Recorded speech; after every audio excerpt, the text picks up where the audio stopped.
Hello everyone. कैसे हैं आप सब लोग। आज के इस वीडियो में हम एमएस वर्ड के अंदर पेज लेआउट के सेक्शन को पढ़ेंगे। और पेज लेआउट के टैब के अंदर जितने भी सेक्शन है हमारे पास, मेनली इसके अंदर तीन सेक्शन होते हैं। एक है पेज सेटअप और दूसरा है पैराग्राफ। और थर्ड वन जो है ना, अरेंज सेक्शन। ये सेक्शन हमें जब हम शेप ड्रा करते हैं या किसी इमेज को यूज़ करते हैं तब भी हमें ये सारे के सारे ऑप्शंस उसके अंदर मिलते हैं। तो हम इस वीडियो में इन ऑप्शंस को नहीं पढ़ने वाले। जो मेनली पेज के लेआउट को बिल्ड करते हैं वो हैं ये दो सेक्शन, जो कि है पेज सेटअप और है पैराग्राफ। इसके अंदर जितने भी ऑप्शंस हैं इस वीडियो में आज हम सबको पढ़ेंगे। इसके अंदर जो सबसे पहला आपको ऑप्शन मिलेगा पेज सेटअप के अंदर, वो होता है मार्जिन। बेसिकली मार्जिन कहते हैं पेज के ऊपर जो टेक्स्ट होता है ना उसका, और जो पेज का जो टॉप बॉर्डर या लेफ्ट बॉर्डर या राइट बॉर्डर के बीच का जो स्पेस होता है ना, उसे हम कहते हैं मार्जिन। बेसिकली क्या मैं कहना चाह रहा हूँ, मैं आपको प्रैक्टिकली करके दिखाता हूँ। मैं यहाँ पे रैंडम टेक्स्ट जनरेट करूंगा, ठीक है ना। रैंडम टेक्स्ट जनरेट जनरेट करने के बाद यहाँ पे ये जो मेरा टेक्स्ट है, इस टेक्स्ट के टॉप में अगर आप देखो तो टेक्स्ट और ये जो पेज का टॉप वाला बॉर्डर है, इसके बीच का जो स्पेस है ना, ये बेसिकली मार्जिन होता है। अब ये लाजमी नहीं है टॉप पे, लेफ्ट वाला भी राइट वाला भी, जो भी स्पेस बॉर्डर और टेक्स्ट के बीच का है ना, ये सारा का सारा मार्जिन कहलाता है। चार डायरेक्शन की मार्जिन होती है, लेफ्ट में, राइट में, टॉप में, बॉटम में। और जब भी हम एमएस वर्ड का ये सॉफ्टवेयर खोलेंगे या पेज पे हम देखेंगे ना, जब भी हम टेक्स्ट देखेंगे तो क्या होगा कि इस पे जो बाय डिफॉल्ट मार्जिन होता है ना, वो आपका नॉर्मल होता है। अब इसको थोड़ा इंक्रीज करने के लिए या फिर इसको घटाने के लिए हम क्या यूज करेंगे, हम मार्जिन के ऑप्शन को क्लिक करेंगे। ये कहाँ पे मिलेगा हमें, ये हमें मिलेगा पेज लेआउट के टैब के अंदर। पेज लेआउट के टैब के अंदर मार्जिन का जो ऑप्शन है, इसके अंदर आपने क्या करना है, क्लिक करना है। और आपको डिफरेंट डिफरेंट टाइप के इसमें मार्जिन्स के सेटअप्स मिल जाएंगे।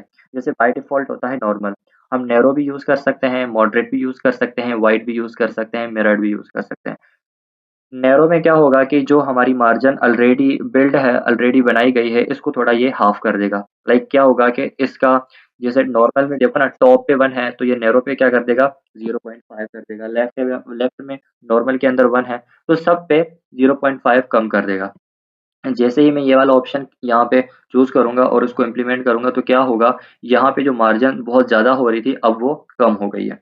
इसी तरीके से अगर मैं मॉडरेट को यूज करूँ, मॉडरेट में क्या होगा कि मेरी टॉप वाली और बॉटम वाली मार्जिन ज्यादा होगी, लेकिन लेफ्ट और राइट वाली कम होगी। उसके बाद वाइड में क्या है, वाइड में जो है ना, टॉप वाली और बॉटम वाली कम होगी, लेकिन लेफ्ट और राइट वाली ज्यादा होगी। अब इसके अलावा भी आपने अपने तरीके से कोई देनी है। लाइक बुक्स के अंदर क्या होता है कि जब हम बाइंडिंग वगैरह कराते हैं तो उसके लेफ्ट वाली मार्जिन को ज़्यादा किया जाता है और राइट वाली को कम किया जाता है, ताकि बाइंडिंग के बाद टेक्स्ट ना छुपे। तो वो कैसे करेंगे, वो आप कस्टम मार्जिन में जाके आप सबकी जो है ना इंक्रीज कर दें मार्जिन। सिर्फ लाइक टॉप की आप क्या कर रहे हैं, 1 कर रहे हैं। टॉप की मार्जिन को आप 1 कर दें, बॉटम की मार्जिन को आप 1 कर दें, ठीक है ना। राइट की मार्जिन को आप 1 कर दें। लेकिन जब आप लेफ्ट वाली मार्जिन चूज कर रहे हैं तो इसको 2 कर दें या 3 कर दें या 2.5 कर दें। लाइक मैं यहाँ पे 2 कर देता हूँ। तो क्या होगा कि हमें जो यहाँ पे स्पेस मिलेगा ना, वो प्रॉपरली मिलेगा जब हम बाइंडिंग कराएंगे। और यहाँ पे ओरिएंटेशन हम चूज करेंगे पोर्ट्रेट, क्योंकि बाय डिफॉल्ट हमारे पास जो ओरिएंटेशन होती है वो पोर्ट्रेट होती है। और ये मल्टीपल पेजेस पे हमने करना है, ठीक है ना। उसके बाद अप्लाई करना है होल डॉक्यूमेंट पे, ओके कर देंगे तो क्या होगा कि यहाँ पे हमें सबका प्रॉपर तरीके से हमें वो मार्जिन मिलेगा जो हमने चूज किया था। लेकिन लेफ्ट वाला जो है वो सबसे ज्यादा मिलेगा, ताकि प्रिंटिंग के बाद क्या हो, प्रॉपर तरीके से हमारा टेक्स्ट प्रिंट हो जाए। अगर आपको टॉप पे भी कम करना है तो आप कस्टम में जाके कम कर सकते हो, या तो वही जो बने बनाए हुए हैं उनको यूज कर सकते हो, ठीक है। ये हमारे पास होता है मार्जिन का ऑप्शन। उसके बाद जो ऑप्शन है वो है ओरिएंटेशन। ओरिएंटेशन बेसिकली क्या होता है कि आपके पेज का जो लेआउट है या जो स्ट्रक्चर है या फिर यूआई है वो किस तरीके से होना चाहिए। लाइक आपके पास 2 ऑप्शन होते हैं, पोर्ट्रेट होता है और लैंडस्केप। पोर्ट्रेट में जो आपका पेज होता है उसमें क्या होता है कि आपकी पेज की हाइट ज़्यादा होती है लेकिन विड्थ कम होती है। और लैंडस्केप में क्या होता है, विड्थ ज़्यादा होती है लेकिन हाइट कम होती है। दोनों डिफरेंट डिफरेंट पर्पज़ के लिए यूज़ किए जाते हैं। लाइक पोर्ट्रेट में हम मेनली अपने डॉक्यूमेंट, रिपोर्ट वगैरह बनाते हैं, और जब हम लैंडस्केप यूज़ करते हैं सर्टिफिकेशन के लिए या किसी पोस्टर के लिए हमें यूज़ करना पड़ता है। कुछ भी नहीं है, लेकिन पेज का सेटअप जो है ना वो डिफरेंट तरीके से अरेंज हो जाएगा। जैसे बाय डिफ़ॉल्ट हमारे पास क्या है, पोर्ट्रेट है। अगर हम लैंडस्केप यूज़ करेंगे तो क्या होगा, इसकी विड्थ इंक्रीज़ हो जाएगी। और ये हम यूज़ करते हैं जब हमें कोई सर्टिफ़िकेट वगैरह बनाना हो या कोई किसी किस्म का ऐसा पोस्टर वगैरह बनाना हो, जहाँ पे हमें टेक्स्ट को प्रॉपर तरीके से और लेंथ उसकी इंक्रीज करके दिखाना है, तब ये हम यूज करते हैं। अच्छा, उसके बाद आता है पेज का साइज़।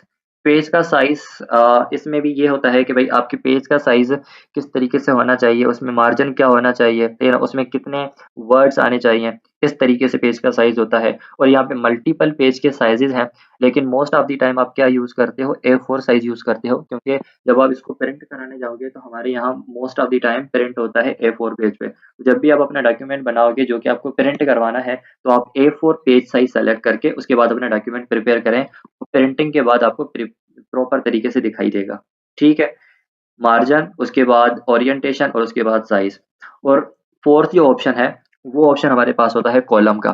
कॉलम में क्या होता है कि हम अपने पेज के अंदर 3 कॉलम या 3 सेक्शन डिवाइड कर सकते हैं, 2 सेक्शन डिवाइड बना सकते हैं, जितने सेक्शन हम बनाना चाहें। लेकिन हमारे पास मैक्सिमम कैपेसिटी होती है 3 सेक्शन बनाने की, 3 कॉलम बनाने की। एक ही पेज पे हम 3 कॉलम बना सकते हैं इजीली। किस तरीके से बनाएंगे, पहले हम टेक्स्ट यहाँ पर जनरेट करते हैं। टेक्स्ट जनरेट करेंगे और टेक्स्ट जनरेट करने के बाद हम क्या करेंगे, अपने टेक्स्ट को सेलेक्ट करेंगे। जिस टेक्स्ट को सेलेक्ट करेंगे वही टेक्स्ट हमारा डिफरेंट सेक्शन में डिवाइड होगा। लाइक मैं यहाँ पे 2 कर देता हूँ, तो उसी पेज के ऊपर मेरा ये जो कंटेंट है पूरा का पूरा डिवाइड हो जाएगा 2 सेक्शन में। अगर मैं इसी टेक्स्ट को 3 सेक्शन में डिवाइड करना चाहूँ तो मैं करा सकता हूँ। ये इस तरीके से 3 सेक्शन में डिवाइड हो जाएगा। उसके बाद जो ऑप्शन है मेरे पास लेफ्ट, लेफ्ट में क्या होगा कि लेफ्ट वाली साइड कम डिवाइड होगा, लेकिन राइट वाली साइड पे ज़्यादा आ जाएगा। लाइक किस तरीके से, इस तरीके से। ये डिफरेंट डिफरेंट डॉक्यूमेंट के रिक्वायरमेंट्स होती हैं, कभी-कभी आपको इस तरीके से भी टेक्स्ट को लिखना पड़ता है, तो ऐसे ऑप्शंस आपको अवेलेबल मिलते हैं एमएस वर्ड के अंदर। राइट में क्या होगा, इसका उल्टा हो जाएगा, लाइक अपना लेफ्ट वाली साइड ज़्यादा आ जाएगा टेक्स्ट और राइट वाली साइड कम आ जाएगा। तो ये जो चारों ऑप्शन हैं, मार्जिन, ओरिएंटेशन, साइज और कॉलम्स, इन सब के अपने-अपने पर्पस हैं। जब भी हमें अपने पेज को प्रॉपर तरीके से पहले सेटअप करना है और उसके बाद हमने जाके इस पे कोई एडिटिंग करनी है, अपना डॉक्यूमेंट बनाना है, तो हम पेज लेआउट के अंदर आके इन चारों ऑप्शंस को सेलेक्ट कर सकते हैं। उसके बाद आपके पास जो ऑप्शन है वो है ब्रेक का ऑप्शन। अब ब्रेक का ऑप्शन क्यों यूज़ करते हैं? ब्रेक का ऑप्शन यूज़ किया जाता है पेज को, हमारे पैराग्राफ को, इन सब चीज़ों को डिवाइड करने के लिए। लाइक मैं चाहता हूँ मेरा जो टेक्स्ट है, यहाँ यहाँ तक मेरा टेक्स्ट इसी पेज पे रहे और इसके बाद जो भी आ रहा है वो नेक्स्ट पेज पे चला जाए। तो मैं क्या करूँगा, वैसे तो हमारे पास शॉर्टकट होता है कंट्रोल इंटर का।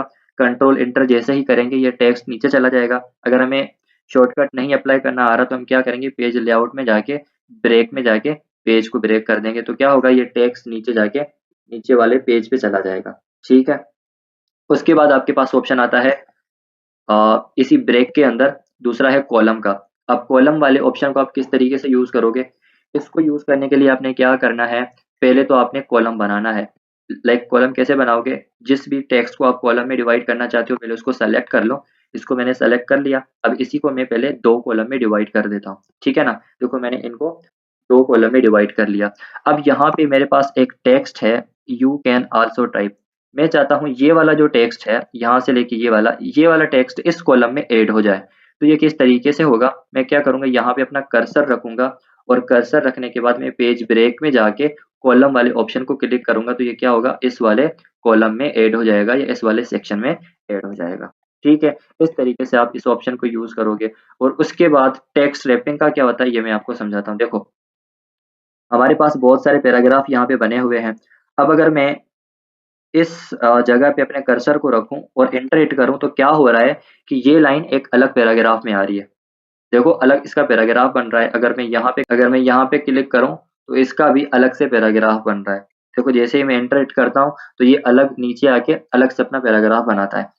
मैं चाहता हूँ ये अलग से अपना पैराग्राफ ना बनाए, उसी पैराग्राफ के अंदर ही रहे लेकिन न्यू लाइन में स्टार्ट हो जाए।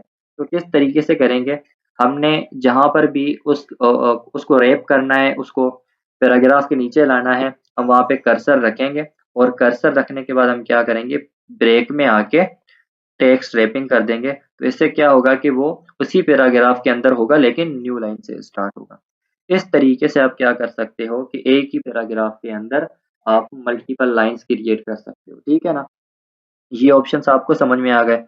उसके बाद क्या है, लाइन नंबर है। आप क्या कर सकते हो कि भाई आपने डॉक्यूमेंट के अंदर जितने भी पैराग्राफ यूज़ किए हैं और उन पैराग्राफ्स में जितने भी लाइन्स हैं, आप उसको काउंट कर सकते हो कि भाई आपके पैराग्राफ के अंदर मतलब डॉक्यूमेंट के अंदर कितनी लाइन्स आपने यूज़ करी हैं टेक्स्ट की। तो क्या कर सकते हो, पहले सबको सेलेक्ट कर लो, सेलेक्ट करने के बाद आप क्या करें, लाइन नंबर में आके कंटीन्यूअस लाइन पे क्लिक कर दें, तो क्या होगा जितनी भी लाइन्स है सबको काउंट करके दिखा देगा।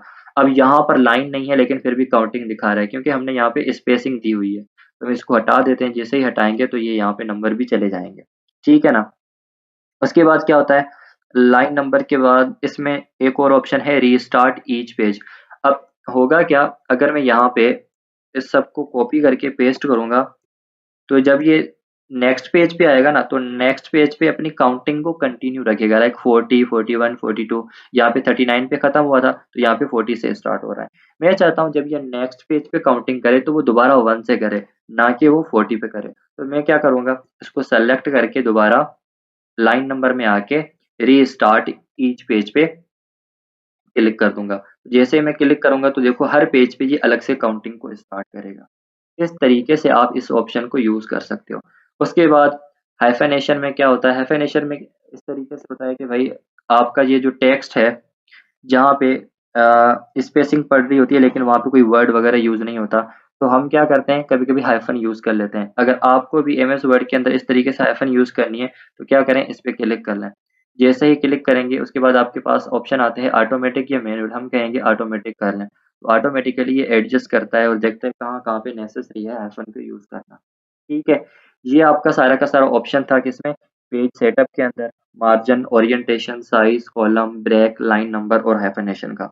ये सारे के सारे ऑप्शन आप यूज करते हो जब भी आपको पेज को प्रॉपर तरीके से सेटअप करना होता है।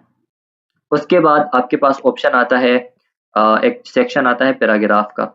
इसके अंदर जो ऑप्शन है वो है इंडेंट का और उसके बाद है स्पेसिंग का। अब इंडेंट का मतलब होता है कि भाई आप लेफ्ट साइड से या राइट साइड से अपनी लाइन का, अपने टेक्स्ट का कितना स्पेस रखना चाहते हो।